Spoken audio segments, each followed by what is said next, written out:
Right then guys and girls, this week's workshop update video. Actually it's just Friday today. We've got a bit of an MG day going on today. This BGT has been dropped off and left with us for some work, which I'll cover in a second. Absolutely gorgeous looking car. It's an original V8. It's had a new shell though. There's the very rare SU intake manifold, which the customer will be keeping for originality, but in a box. We are changing over to the Edelbrock 4-barrel carburettor because he's having lots of problems with these SU carburettors. Just wants a solution and for it to work. So along with doing that, we are also doing an ignition upgrade.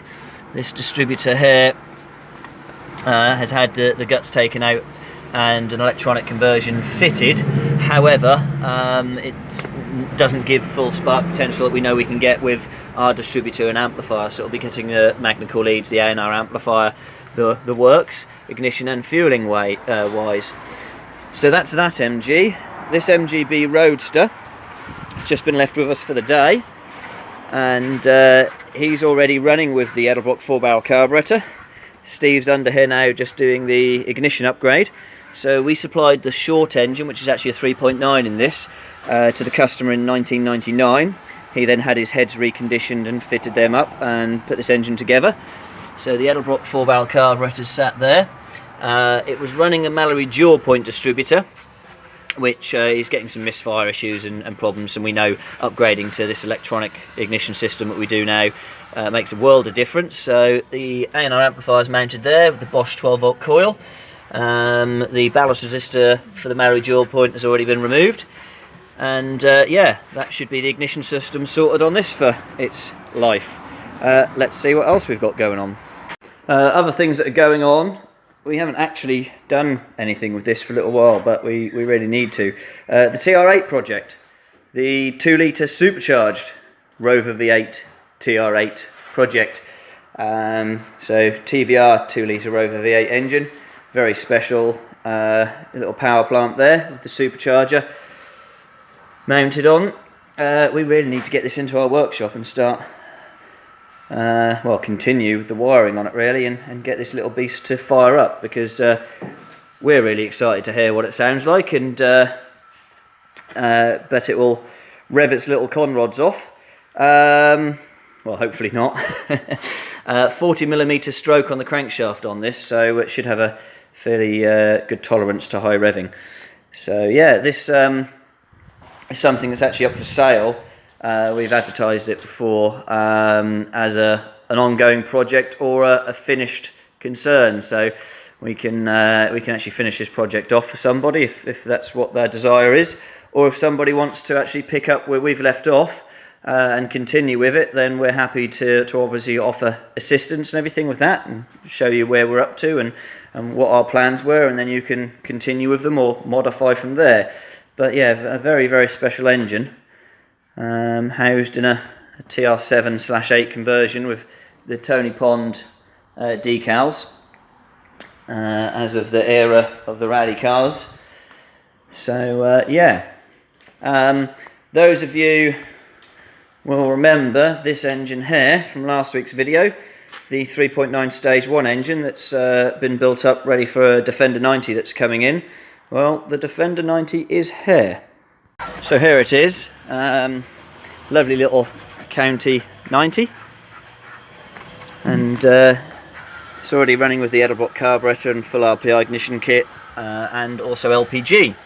So the story behind this is actually it's got a slipped liner. The gentleman had a 3.9, well the 3.5 I believe bored out to 3.9 by a local engineering firm to him up north several years ago now.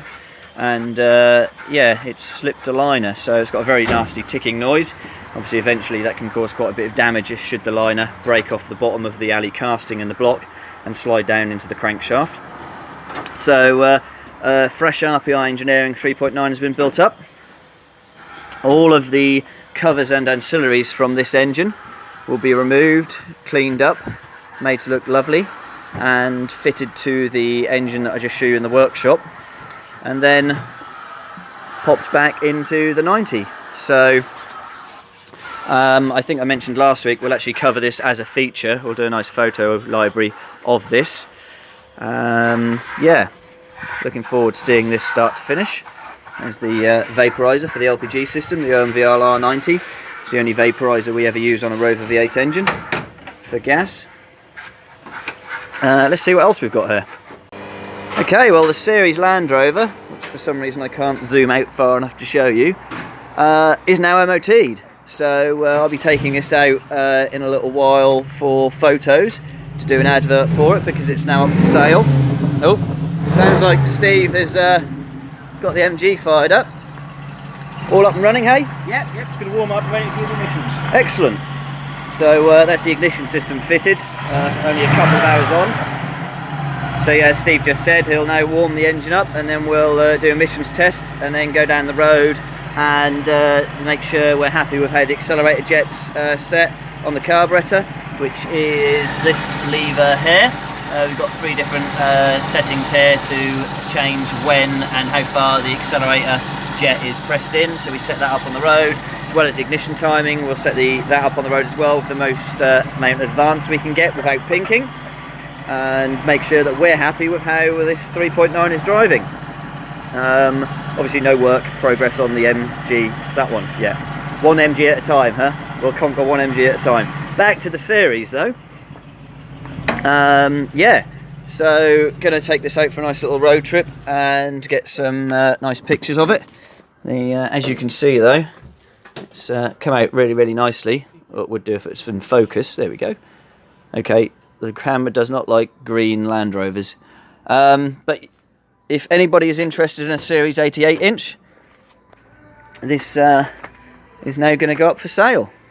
I think 2.25 petrol, and yeah, interior is reasonably nice as well. It's not perfect Land Rover. Obviously perfect Land Rovers do fetch a lot of money these days, but this is a really nice Land Rover that someone can just jump into and drive and use. And yeah, would also be if someone wants to do some more niceties on the interior or some engine bay detailing and that sort of thing, then that's always an option. But watch this space. Right, I thought we'd end this workshop video this week with a little drive out in the MGB Roadster. So Steve's now fitted the ignition kit and it's driving really nicely. Got throttle response everywhere I need it, which for a carburetor is superb. Doesn't matter what sort of RPM range I'm at, where I am in the load. If I slow this right down now, the speedo is over exaggerating in this vehicle and quite bouncy, but if I put it in 5th gear now, if Steve pans away from my knees, which is where it looks like he's pointing the camera out of the window, you can see how slow we're going, and this is 5th gear. And I can now accelerate on a carburetted engine in 5th gear. So yeah, really pleased with how this car's turned out, just for the simple ignition upgrade. Obviously we've done an ignition, a setup on the carburetor as well. Yeah, and I think that will pretty much conclude this week's video.